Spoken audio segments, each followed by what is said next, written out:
ಪುನೀತ್ ರಾಜ್ಕುಮಾರ್ ಅಭಿನಯದ ರಾಜ್ಕುಮಾರ ಸಿನಿಮಾ ಬಿಡುಗಡೆಯಾದ ಎಲ್ಲಾ ಚಿತ್ರಮಂದಿರಗಳಲ್ಲಿ ತುಂಬಿದ ಪ್ರದರ್ಶನ ಕಾಣುತ್ತಿದೆ. ಕಳೆದ ಶುಕ್ರವಾರ ತೆರೆ ಕಂಡ ರಾಜ್ಕುಮಾರ ಮೊದಲ 4 ದಿನದಲ್ಲಿ ಬರೋಬ್ಬರಿ 30 ಕೋಟಿ ಹಣ ಬಾಚಿ ಸ್ಯಾಂಡಲ್ವುಡ್ನಲ್ಲಿ ವಿನೂತನ ದಾಖಲೆ ಬರೆದಿದೆ. ಈ ಮೂಲಕ ಪವರ್ ಸ್ಟಾರ್ ಪುನೀತ್ ರಾಜ್ಕುಮಾರ್ ತಮ್ಮ ತಂದೆಯವರ ಹೆಸರಿನಲ್ಲಿ ಮತ್ತೆ ಜಾದೂ ಮಾಡಿದ್ದಾರೆ.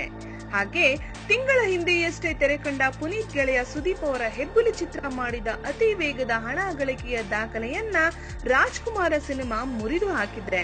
ಹೆಬ್ಬುಲಿ ಮೊದಲ 7 ದಿನಗಳಲ್ಲಿ 30 ಕೋಟಿ ಹಣ ಬಾಚಿದ್ರೆ ರಾಜ್ಕುಮಾರ ಕೇವಲ 4 ದಿನದಲ್ಲಿ 30 ಕೋಟಿ ಹಣ ಬಾಚಿ ಹೆಬ್ಬುಲಿ ಮಾಡಿದ ದಾಖಲೆಯನ್ನ ಅಳಿಸಿ ಹಾಕಿದೆ. ಹಾಗೆ 18 ದಿನದಲ್ಲಿ ಹೆಬ್ಬುಲಿ 50 ಕೋಟಿ ಕ್ಲಬ್ ಸೇರಿತ್ತು.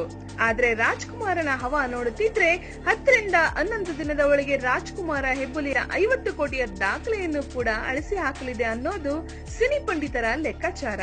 ಅಂತೂ ಗೆಳೆಯ ಮಾಡಿದ ದಾಖಲೆಯನ್ನ ಅವರ ಗೆಳೆಯನೇ ಮುರಿಯುತ್ತಿರೋದು ಸಂತೋಷದ ವಿಷಯ. ಹೆಚ್ಚಿನ ಸಿನಿಮಾ ಮಾಹಿತಿಗಳಿಗಾಗಿ ಸಿನಿ ಸರ್ಕಲ್ ನ ಸಬ್ಸ್ಕ್ರೈಬ್ ಮಾಡಿ. Thank you.